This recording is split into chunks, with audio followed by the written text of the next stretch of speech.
बिस्मिल्लाहिर्रहमानिर्रहीम। आप लोग शुरू करें टेस्ट।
ਨੀਂਦ ਨੇ ਤੂੰ ਡਿਫਰੈਂਸ਼ੀਏਟ ਕਿਵੇਂ ਕਰਨਾ ਤੈਨੂੰ ਕਰਨਾ ਆਉਂਦਾ ਕਿਵੇਂ? ਦੱਸਣਾ ਪਹਿਲੇ ਪੜ੍ਹ ਲੈ। ਪਰ 3200 ਵਾਰੀ ਉਹਨਾਂ ਤਸਵੀਰ ਗਰੁੱਪ 'ਚ ਕਰ ਲਈ ਤੈਨੂੰ ਫਿਰ ਭੈਣ ਚੋਂ ਨਹੀਂ ਸਮਝ ਆਉਂਦੀ। ਤੂੰ ਵੇਖਿਆ ਹੋਵੇ ਤਾਂ ਫੇਰ ਹੀ ਹੈ।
ये लास्ट स्लाइड है, फिर नमाज पढ़ के ना एक्सप्लेनेशंस करते हैं।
Bismillahirrahmanirrahim. A 45-year-old man presented with sudden onset of severe abdominal pain. The pain started in the epigastrium and radiates to the back. ठीक है, ये थे history of chronic alcohol use and is febrile. Examination with epigastric tenderness and a positive Cullen sign. तो ये simple scenario था pancreatitis का। ठीक है, पेंक्रेटाइटिस एक बहुत इंपॉर्टेंट डायग्नोसिस है। पेंक्रेटाइटिस के आप लोगों को रिस्क फैक्टर्स पता होने चाहिए, अल्कोहल और स्टोन्स। ठीक है, बाकी और भी हैं, हाइपरट्राइग्लिसरीडीमियास, ड्रग्स, ईआरसीपी। जो पेप्टिक अल्सर परफोरेशन है, इसमें पेशेंट एक्यूट एब्डोमेन के साथ प्रेजेंट करेगा। हिस्ट्री होगी, खाना खाने के बाद पेन होती है, अब एक सडन पेन है, सीवियर है, एब्डोमिनल गार्डनिंग है, रिजिडिटी है, एब्सोल्यूट कॉन्स्टिपेशन है। कोलिसिस्टाइटिस की पेन जो है राइट हाइपोकॉन्ड्रियम के साथ पेशेंट प्रेजेंट करेगा। इंटेस्टिनल ऑब्स्ट्रक्शन के साथ पेशेंट को वॉमिटिंग होगी, एब्डोमिनल डिस्टेंशन होगी, एब्सोल्यूट कॉन्स्टिपेशन होगी, हिस्ट्री ऑफ सर्जरी होगी। ठीक है, रेडिएटिंग टू बैक जो है वो एक गिवन डायग्नोसिस होता है पेंक्रेटाइटिस के साथ।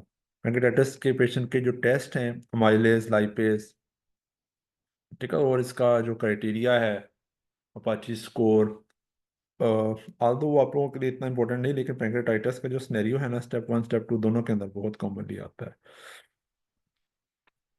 It is 60-year woman with intermittent right upper quadrant pain, especially after fatty meals, associated with nausea. Ultrasound shows gallstones without ductal dilatation. What is the next step in management? तो इस patient को basically diagnosis acute cholecystitis है, कोलिलिथियासिस है basically. अगर कोलिलिथियासिस हो तो आपने ये देखना होता है कि सिम्टम्स कितनी है। अगर सिम्टम्स आ रही हो तो उस पेशेंट की कोलिस्टेक्टमी करवा देनी चाहिए। तो कोलिस्टेक्टमी लेप्रोस्कोपिक करनी चाहिए, क्योंकि वो लेस इन्वेसिव होती है, पेशेंट जल्दी डिस्चार्ज हो जाता है, कॉम्प्लिकेशंस के वूंड की कॉम्प्लिकेशंस के मकानात कम होते हैं। ठीक है, कंजर्वेटिव मैनेजमेंट हम लोग करते हैं अगर उसको कोई सिम्टम्स ना हो। ठीक है, ईआरसीपी हम लोग करते हैं अगर डक्टल डायलिटेशन होती या पेशेंट को जॉन्डिस हो रहा होता। ठीक है, ओपन कोलिस्टेक्टमी जब हमारे पास लेप्रोस्कोपी अवेलेबल नहीं थी उस वक्त ओपन कोलिस्टेक्टमी ही की जाती थी। अब तकरीबन हर अच्छे सेटअप में लेप्रोस्कोपी कोलिस्टेक्टमी मौजूद होती है, और gold standard treatment for cholelithiasis laparoscopy cholecystectomy ही है।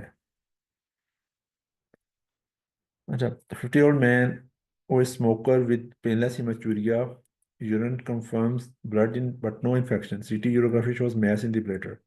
तो स्मोकर है, उसको ब्लडर का मैस है, हमें क्या करना चाहिए? इस पेशेंट की बायोप्सी लेनी चाहिए, देखने के लिए कौन सी malignancy है, और फर्दर हमने इसको सर्जरी करनी है, सीटी स्कैन होना है, बोन स्कैन होने हैं कि वो कैंसर कहाँ तक फैला हुआ है। ठीक है, रीनल बायोप्सी में भी हेमाचूरिया होता है, लेकिन चूंकि सीटी पे दे दिया हुआ है कि ब्लैडर के अंदर मैस है, तो renal biopsy is not a good option. Pyelograms, radiological जो टेस्ट होते हैं वो आपको कंफर्मेशन नहीं बताते। तो आपसे अगर पूछा जाए ना what is the best test, best test का लफ्ज़ याद रखिएगा। अगर कोई टिश्यू डायग्नोसिस है उसके लिए बायोप्सी है, ठीक है, अगर कोई इन्फेक्शन है तो उसके लिए कल्चर है।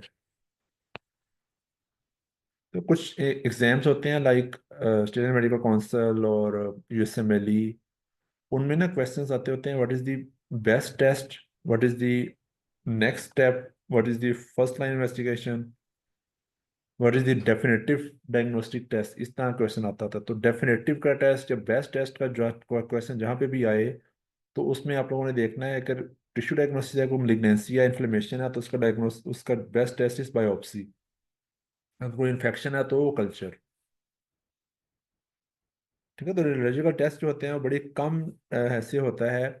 लाइक एक्सरे है, एक्सरे पे आपको कंसोलिडेशन मिल जाती है, तो वो कंसोलिडेशन जो होती है वो नमूनिया भी हो सकता है, वो malignancy भी हो सकती है, ट्यूबरकुलोसिस भी हो सकती है, वो पेशेंट को malignancy भी हो सकती है, और क्या कहते हैं उसको, उस जगह पे इन्फाक्शन भी हो सकता है लंग्स के अंदर। ठीक है, तो रेडियोलॉजिकल टेस्ट जो होते हैं वो कंफर्मेशन के लिए अच्छे नहीं होते। अच्छा, 70-year-old man with non-healing ulcer over the medial malleolus. He has a history of varicose veins. Examination reveals a shallow ulcer with a granulating base and surrounding skin pigmentation. ठीक है, तो ये पेशेंट को बेसिकली वीनस अल्सर था। Ulcer की जो types है ना, आप लोगों ने लाजमी करके जाने, इनकी जो पिक्चर है वो स्टेप 2 में बहुत कॉमनली आती है। ठीक है, तो अल्सर की हमने अल्सर को कैसे रीड करते हैं, अल्सर के मार्जिन्स कैसे होते हैं, उसकी बेस कैसी होती है, हीलिंग है नॉन हीलिंग है, आसपास का एरिया कैसा है, स्किन कैसी है, वेन्स एनगॉज्ड हैं कि नहीं है। ठीक है, आर्टीरियल अल्सर में जो ये यूजुअली टिप्स पे के ऊपर होते हैं, डायबिटिक अल्सर्स प्रेशर एरियाज पे ज़्यादा होते हैं। ठीक है, कोई पेशेंट को न्यूरोपैथी डेवलप हुई होती है, इस वजह से उनको ये प्रेशर एरियाज पे ज़्यादा होते हैं। जो पेशेंट बेड रिडन हो, लाइक स्ट्रोक हो गया है, तो उनको जो बेड सोर्स बन जाते हैं वो प्रेशर अल्सर्स कहलाते हैं। अब इस पेशेंट में हिस्ट्री दी हुई थी, पेशेंट को पहले से नोन केस है वेरिकोज वेन्स का। तो वेरिकोज वेन्स की भी पिक्चर आती होती है स्टेप 2 में, लेकिन ये जो टॉपिक क्लिनिकली इंपॉर्टेंट है वो ज़्यादा एग्जाम का जो फोकस होता है वो क्लिनिकल इंपॉर्टेंट टॉपिक्स के ऊपर ही रहता है ज़्यादातर। तो कॉमन चीज़ें जो हैं आप लोगों ने लाजमी करनी है। अच्छा, 25-year-old man with fever, right upper quadrant, lower quadrant pain with rebound tenderness. It is confirmed acute appendicitis. ठीक है, तो हिस्ट्री से थोड़ा सा आपको आइडिया होगा कि right lower quadrant pen is acute appendicitis. What is the appropriate initial management? जब सीटी स्कैन ने कंफर्म कर दिया कि appendicitis ही है, तो उसको हमेशा appendicectomy करनी है। ठीक है, जो रिसेंट गाइडलाइंस हैं वो यही कहती हैं कि appendicectomy आपको लेप्रोस्कोपी करनी चाहिए। पेशेंट को जख्म, जो सर्जरी का वुंड होता है वो छोटा होता है, पेशेंट उसी दिन डिस्चार्ज हो जाता है। ठीक है, तो इसमें अगर पेशेंट सर्जरी के लिए फिट ना होता तो आईवी एंटीबायोटिक ऑब्जर्वेशन के लिए हम लोग जा सकते थे, लेकिन अपेंडिसाइटिस को निकाल देना ही बेहतर है। ठीक है,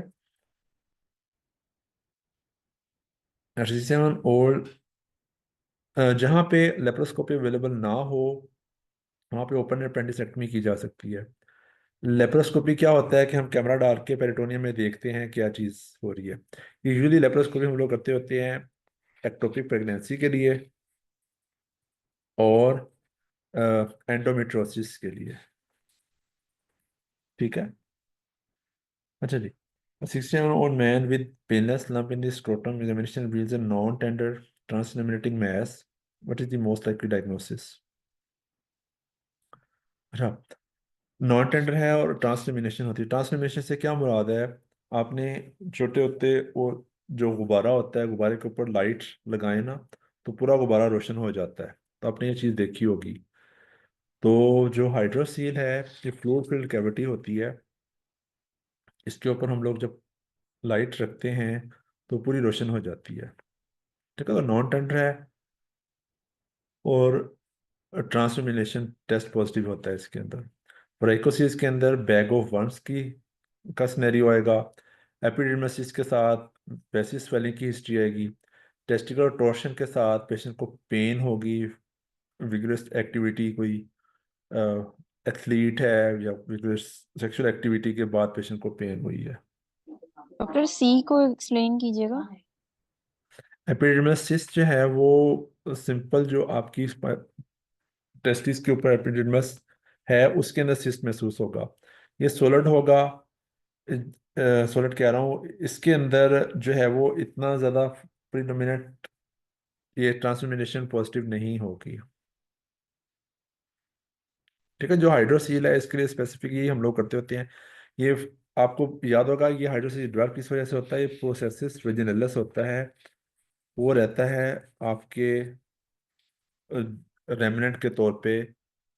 इसी प्रोसेस वेजिनलिस के थ्रू जो ऊपर से जो पेरिटोनियम का फ्लूइड है वो नीचे आता है और टेस्टिस के गिर्द इकट्ठा हो जाता है, तो हाइड्रोसील कहलाता है। ये प्रोसेस वेजिनलिस ही होता है जिसके थ्रू आपका इंग्वाइनल हर्निया जो है वो नीचे आता है। ठीक है, तो इसका क्वेश्चन आप लोगों को प्रोसेस वेजिनलिस के साथ भी आ सकता है।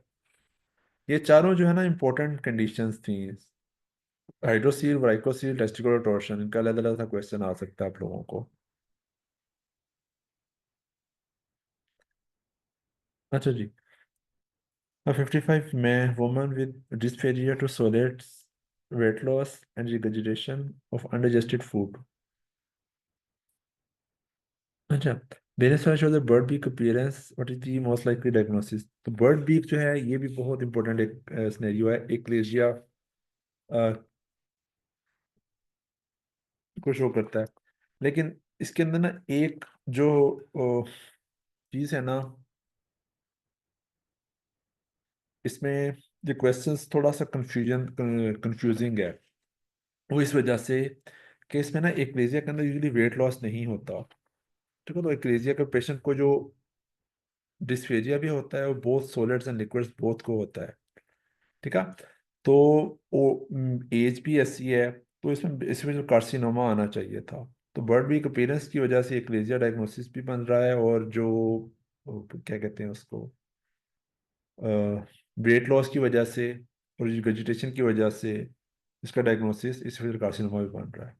ठीक है, लेकिन जो चीज़ ज़्यादा डिस्फेजिया की तरफ जाती है वो ये है कि जब पेशेंट को सॉलिड एंड लिक्विड दोनों को डिस्फेजिया होता है और पेशेंट लंबे अरसे तक इसका इलाज ना करवाए तो उसको फिर वेट लॉस शुरू भी हो जाता है। ठीक है, तो एक लिजिया वाज द बेटर ऑप्शन। अच्छा, 35-year-old man with fever, tachycardia and erythematous swollen tender area in the perineum. Examination vis crepitus। ठीक है, तो अगर से डायबिटीज पाइटिस की हिस्ट्री होती तो और ज़्यादा वाजे हो जाता। तो ये बेसिकली 4 ईयर का स्टेडियो था। ठीक है, सेलुलाइटिस होता है सॉफ्ट टिश्यू की inflammation. Pilonidal sinus leading to abscess formation, ये होती है हेयरी मेल्स के अंदर। फ्लक्चुएंट एरिया होगा, डिस्चार्ज होगा। प्रोक्टाइटिस, पेन ड्यूरिंग डेफिकेशन, फीवर और पस coming from out of the coming with stools. Progress में इस चीज़ की हिस्ट्री होगी। ठीक है, तो फोरनिस गैंग्रीन जो है ये भी एक अहम डायग्नोसिस है, और ये डायबिटिक्स में ज़्यादा कॉमन होता है। अच्छा, 70-year woman with sudden onset severe chest pain leading to back. She has a history of hypertension. CTA reveals its type A dissection, aortic dissection. What is the definitive treatment? Definitive treatment is open surgical repair. तो open surgical aortic dissection जो है ना वो दो तरह की होती है, असेंडिंग और डिसेंडिंग। डिसेक्शन होती क्या है कि आपकी जो ओर्टा है इसका जो ल्यूमन है, ये ल्यूमन के अंदर एक और ल्यूमन बन जाए। ठीक है, तो पेशेंट को टीयरिंग चेस्ट पेन होती है, sudden severe radiating to back, और दोनों आर्म्स में ब्लड प्रेशर डिफरेंस हो जाता है।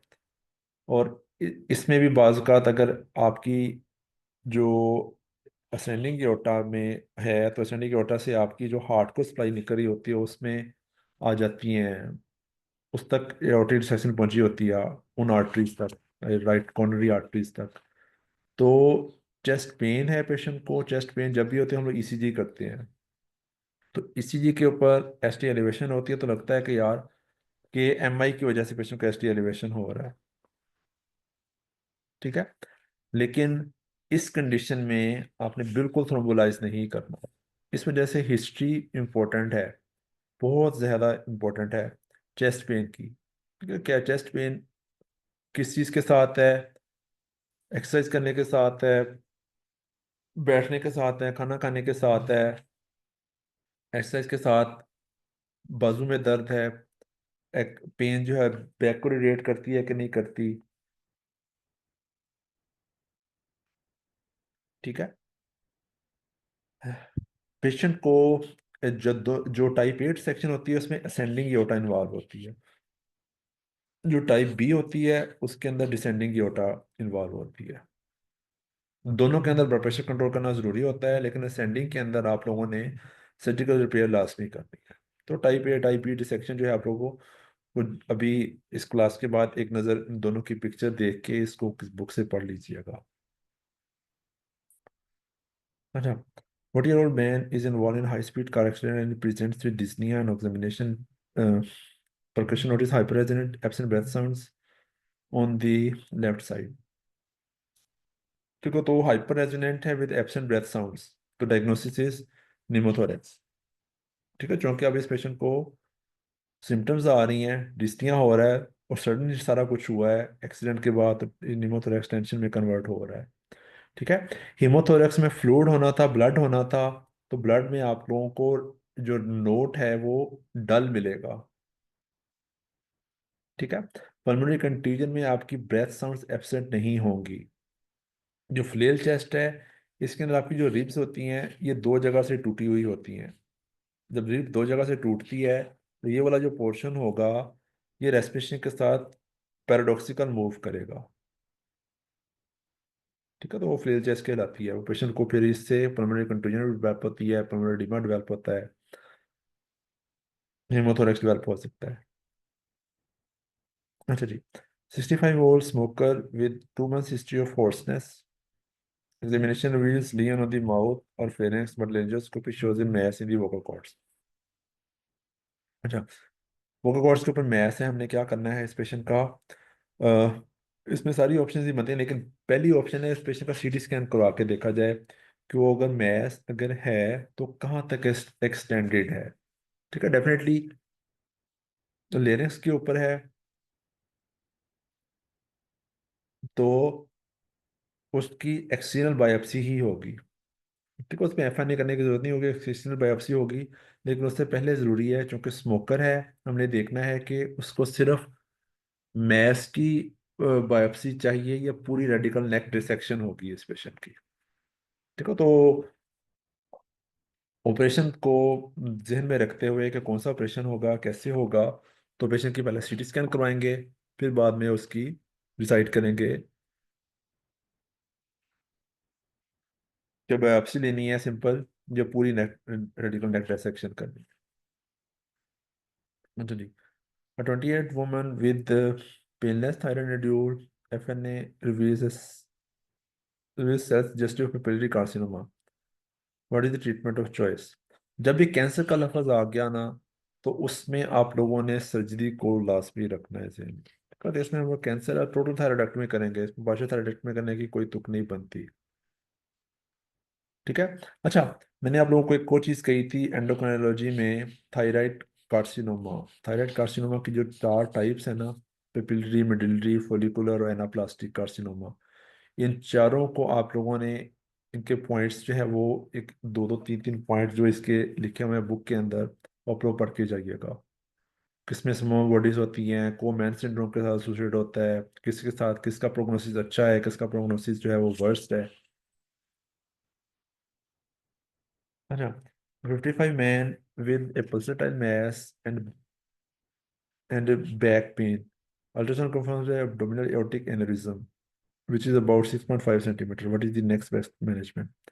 तो एनेरिज्म्स हैं, तो एनेरिज्म का साइज अगर ग्रेटर देन 5 सेंटीमीटर हो जाए तो उस पेशेंट की सर्जरी करनी चाहिए। ठीक है, तो इस पेशेंट को हम क्या करेंगे, एंडोवास्कुलर एनेरिज्मल रिपेयर करेंगे, पेशेंट की एनेरिज्म की रिपेयर करेंगे। अगर साइज लेस देन 5 सेंटीमीटर हो तो उसका हर 6 महीने बाद अल्ट्रासाउंड करके देखते रहते हैं कि इसका साइज बढ़ तो नहीं रहा। अगर बढ़ रहा हो, ग्रेटर देन 5 सेंटीमीटर हो जाए, तो उस पेशेंट को हमेशा सर्जरी करके रिपेयर करते हैं। अच्छा जी, a 24-year-old man with severe diffuse abdominal pain, fever and guarding X-ray shows free air under the diaphragm। और फ्री एयर अंडर डायफ्राम का मतलब ये है कि कोई ऐसा विस्कस रप्चर हुआ है जिसके अंदर एयर थी। ठीक है, तो इनमें से आपकी ड्यूडेनम है, जो रप्चर होने के बाद एयर अंडर डायफ्राम आती है। अपेंडिक्स इतनी छोटी होती है कि इसमें एयर अंडर डायफ्राम नहीं आएगी। स्मॉल बाउल ऑब्स्ट्रक्शन में भी कोई परफोरेशन नहीं होती। पेंक्रेटाइटिस में भी परफोरेशन नहीं है। ठीक है, तो free air under the diaphragm का एक्सरे जो है, मेरा नहीं ख्याल कोई भी इम्तिहान गुजरता होगा जिसमें आप लोगों को ये इसका एक्सरे ना आता हो। ठीक है, तो free air under the diaphragm का एक्सरे अभी लाजमी देखिएगा। अच्छा जी, a 55 man with lower GI bleed and a history of chronic constipation, colonoscopy reveals a large sigmoid polyp. What is the appropriate next step? आप हमने क्रोनोस्कोपी कर ही रहे हैं, तो क्रोनोस्कोपी के दौरान ही इस पेशेंट की हम पोलिपेक्टमी करते हैं। ठीक है, पोलिपेक्टमी ड्यूरिंग कोलोनोस्कोपी। ठीक है, तो उस-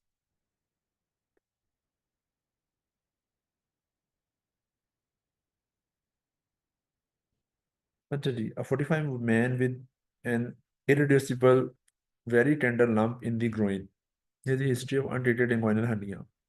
लोग जो है ना, अपना हर्निया लेके फिरते रहते हैं, बड़ा बड़ा लंबा अरसा। ठीक है, वो कहते हैं डॉक्टर साहब मैंने अंदर काटदा अंदर चल जाता, बस वो बेल्ट लगा लेता हूँ, कभी मुझे इसने तंग नहीं किया।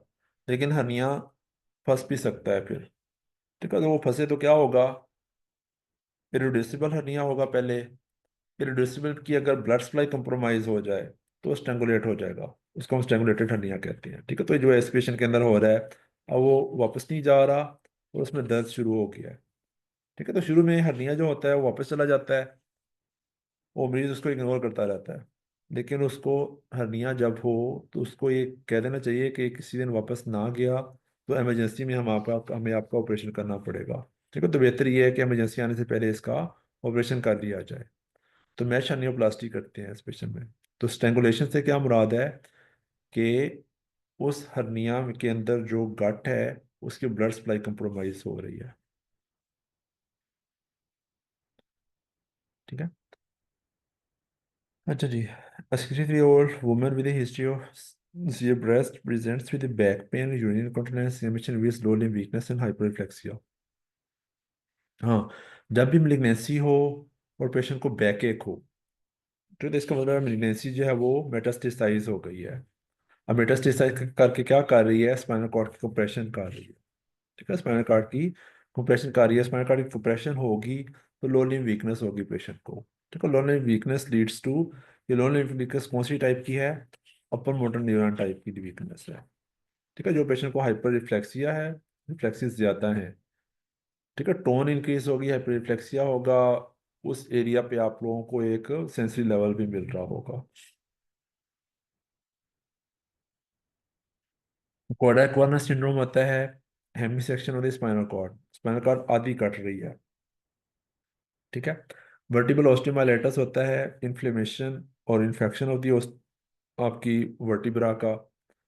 और डिजेनरेटिव डिस्क डिजीज जो है वो हमारी ऑस्टियोपोरोसिस की वजह से होती है।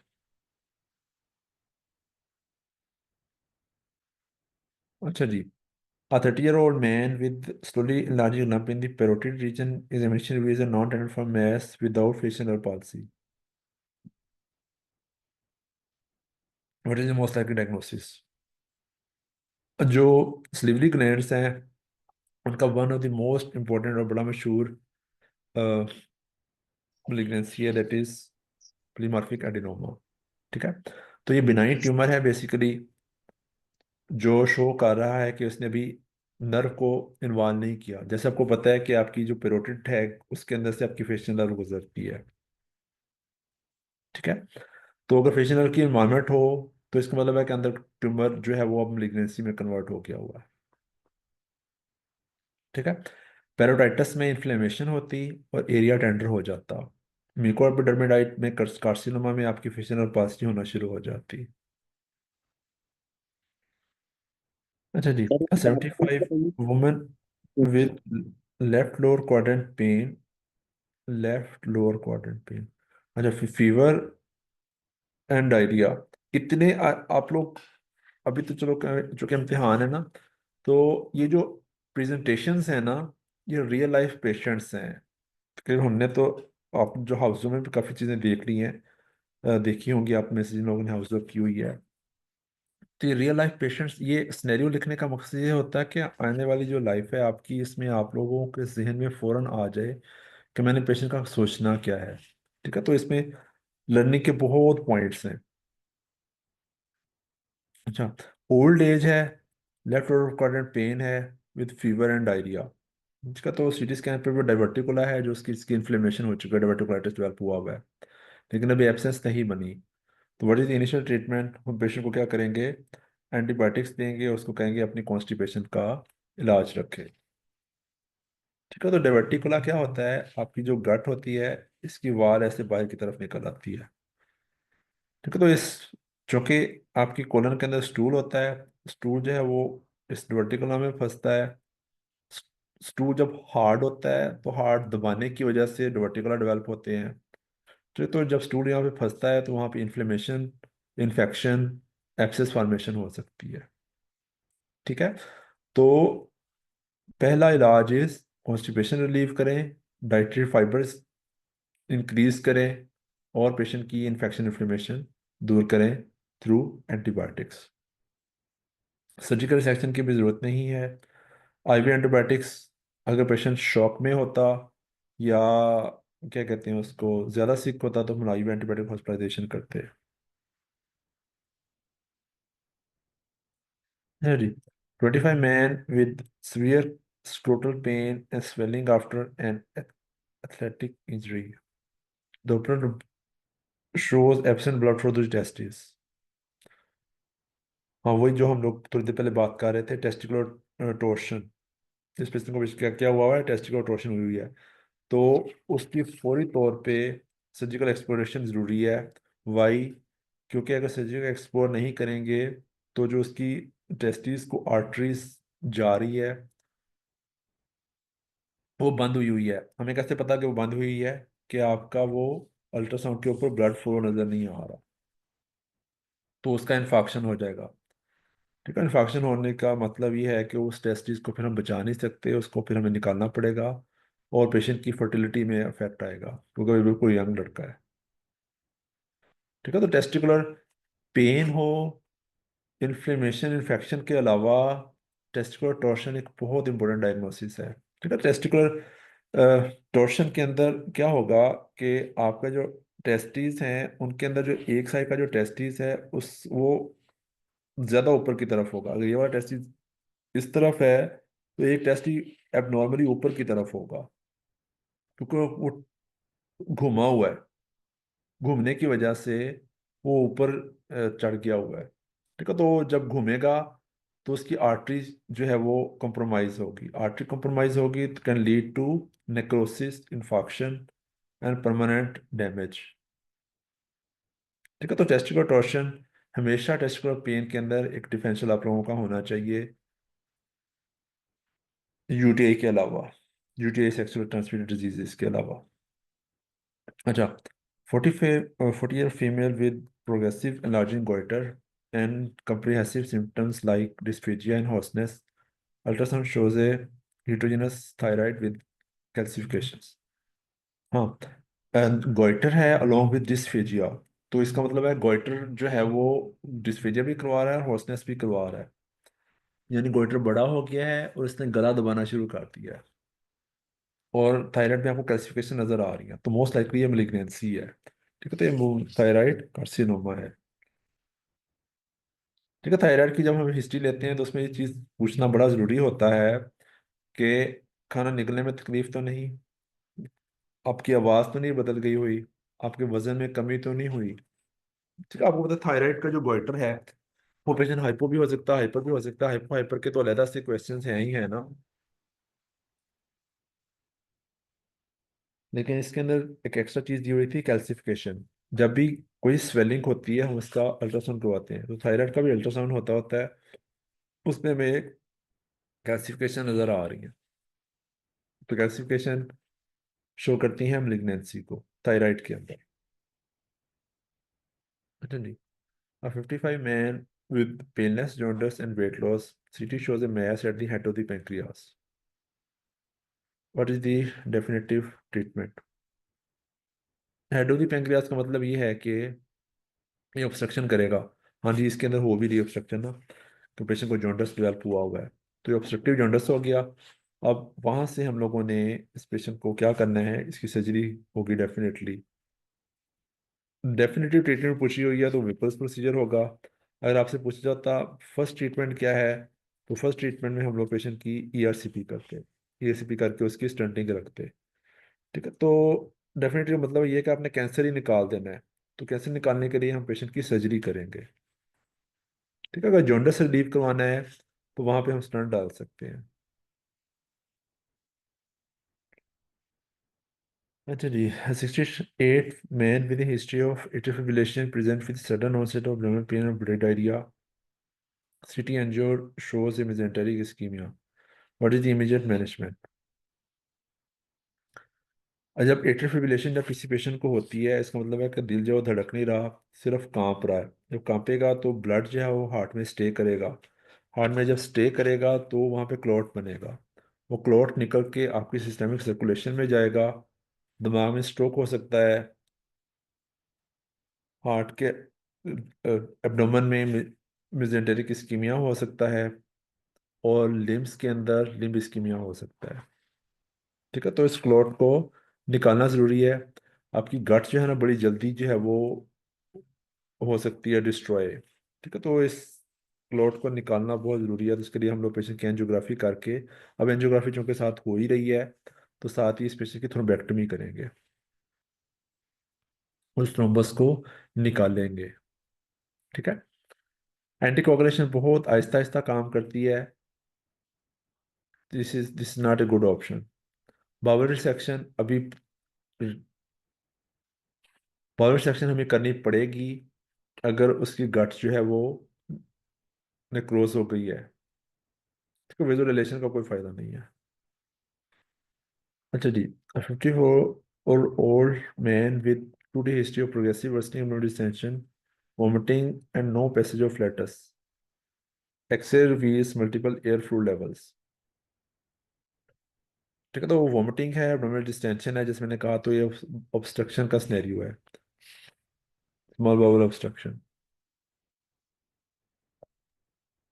सर लार्ज क्यों नहीं ठीक है, होगी? पैरालाइटिक इलियट नहीं, इलियाटिस नहीं हो सकता सर? पैरालिटिक आइलेस में आप लोगों को हिस्ट्री देते पहले वॉमिटिंग की और हाइपोकलीमिया दे देते। ठीक है, तो जो लार्ज बाउल ऑब्स्ट्रक्शन है उसके अंदर एब्डोमिनल डिस्टेंशन मार्क्ड होती है, लेकिन वोमिटिंग इतनी प्रीडोमिनेट नहीं होती। सर ये जो पैरालिटिक इलियस है ये हिस्टोरिक डिजीज में होगा? ये हाइपोकलीमिया के साथ एसोसिएटेड होता है, नहीं सर, हाइपोकलीमिया के साथ। सर वो जो उसमें मेकोनियम गट्स जो जो, है वो आगे मूव नहीं करती, मूव नहीं करने की वजह से पेशेंट को नॉन ऑब्स्ट्रक्टिव इंटेस्टिनल ऑब्स्ट्रक्शन होती है। ठीक सर है, ये जब मेकोनियम किसी कैसे? पेशेंट की सर्जरी होती है ना, कोई प्रीवियस सर्जरी है वो खराब हो गई है, पेट के अंदर इन्फेक्शन इन्फ्लेमेशन हुआ, इन्फ्लेमेशन लीड्स टू एडहीजन्स, एडहीजन्स बन जाती है, एडहीजन्स की वजह से पेशेंट को स्मॉल बाउल ऑब्स्ट्रक्शन होती है। ठीक है, तो पैरालिटिस के इलियस के सिनेरियो के साथ आप लोगों को कोई हाइपोकलीमिया की सिनेरियो देते, तो इसके अंदर मल्टीपल एयर फ्लो लेवल्स का मतलब ये है कि कोई आगे से ऑब्स्ट्रक्शन हुई हुई है स्मॉल बाउल की। अच्छा, 35 women with red tender fractional breast mass during breastfeeding. What is the most likely diagnosis? Breast से रिलेटेड भी क्वेश्चंस लाजमी आने हैं, बोथ स्टेप 1 स्टेप 2। ठीक है, तो वाइवे के अंदर भी तो सीए ब्रेस्ट अलहदा से लिख रहे हैं टॉपिक एक, कि मैंने उसको तफसील से बैठ के पढ़ना है।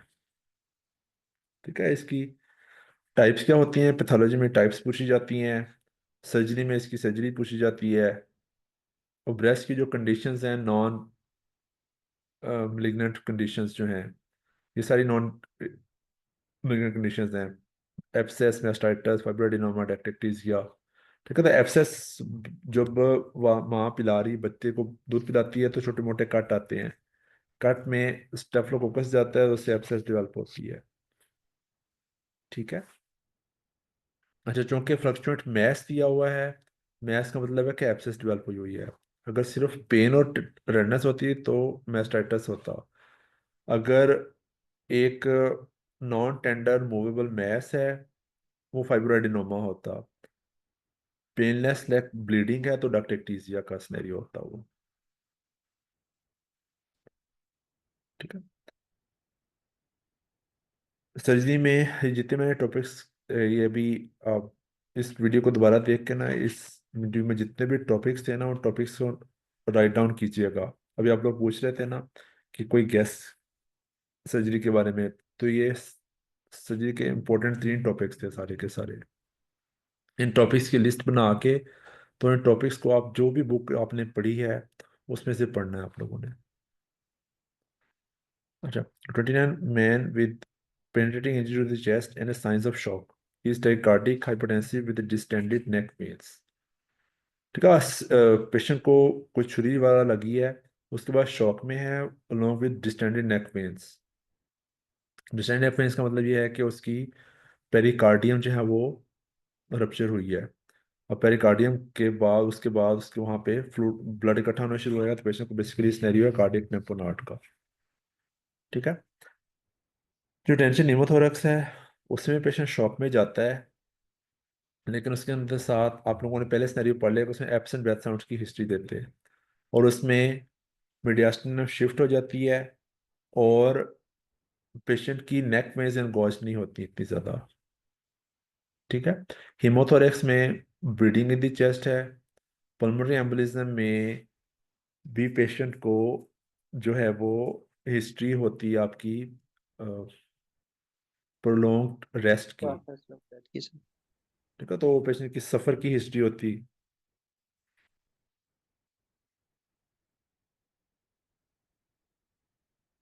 अच्छा, 40-year-old man with history of fever, jaundice, right upper quadrant pain, imaging shows a dilated CBT. What is the most appropriate intervention? हाँ, अब इस पेशेंट के अंदर जॉन्डस है और सीबीडी डायलेटेड है, तो इसमें हम लोग पेशेंट की आरसीपी करेंगे। ठीक है, ताकि वो उसकी रिमूव की जा सके, स्टोन रिमूव किया जा सके। अब फीवर, जॉन्डस और पेन, ये एक ट्राइएड है, इसको हम शार्कोट ट्राइएड कहते हैं। ठीक है, तो ये किस चीज़ का को शो करती है कि उस ऑब्स्ट्रक्शन ने पेशेंट को कोलेंजाइटिस करवा दिया हुआ है। तो ये एक इमरजेंसी वाली सूरत हाल है, इसमें पेशेंट को साथ एंटीबायोटिक शुरू करवाएंगे और साथ इमीडिएट ईआरसीपी करेंगे, ताकि ऑब्स्ट्रक्शन रिलीव की जा सके। अगर ऑब्स्ट्रक्शन रिलीव नहीं करेंगे तो पेशेंट का इन्फेक्शन वर्स करेगा, पेशेंट डीआईसी में जाएगा, और लिवर एब्सेसिस बनेगी उसको, घाटे में मल्टीपल जगह पे एब्सेसिस बन सकती हैं।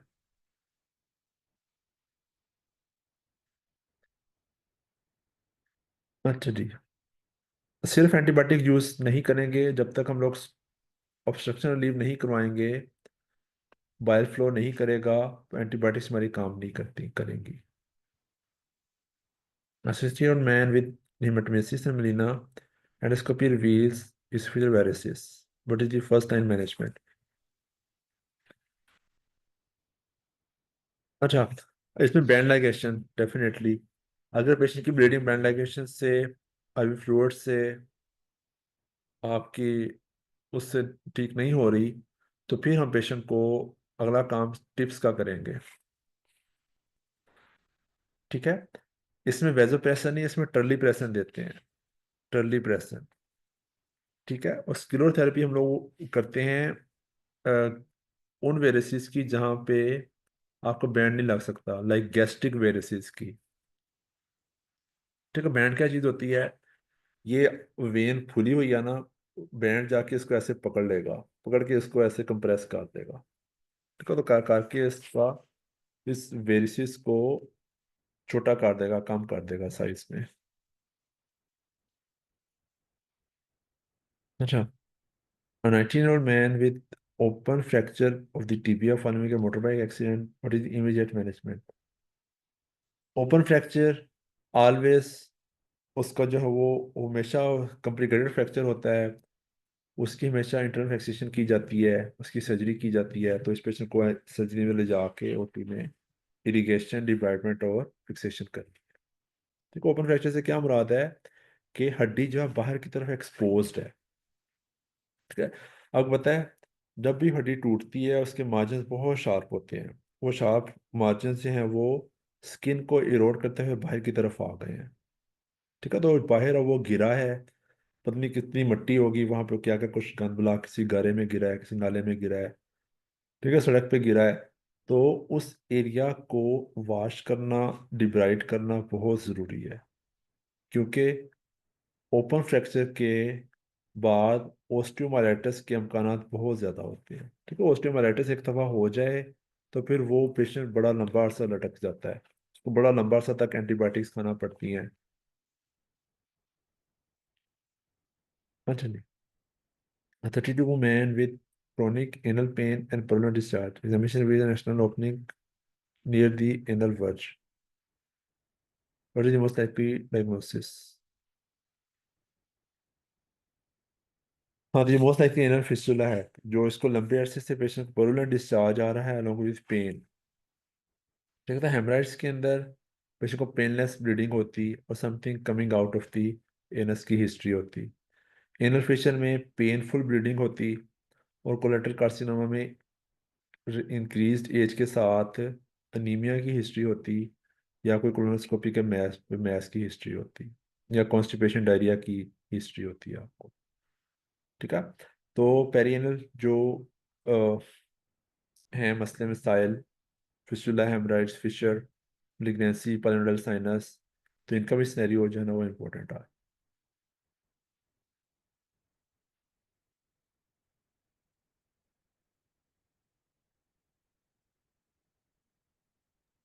Okay sir.